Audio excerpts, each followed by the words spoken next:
Okay guys, a few specs on that drone in case you're interested. It's a sort of a self-flying drone, so all you do is, like on that control panel there, it's just got two buttons there, one to power it on, one to select the mode, and it's all pre-programmed, and it'll fly out to about 50 feet maximum or something to that effect.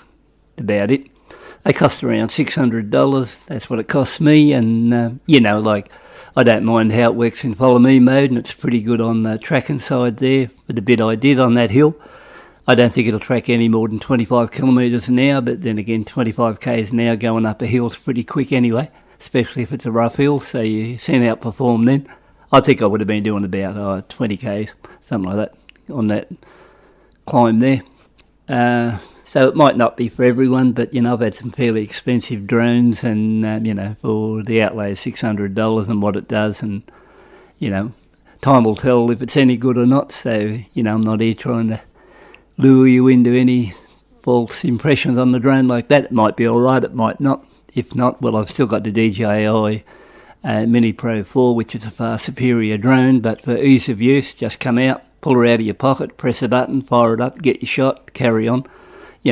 It seems all right for me. So once again, thanks for tuning in, taking a look, and time will tell how long this goes for. Must admit, when I first got it for $600, it looked like a toy. Still looks like a bit of a toy, but it does seem to work all right, so that's the main thing. So catch you later.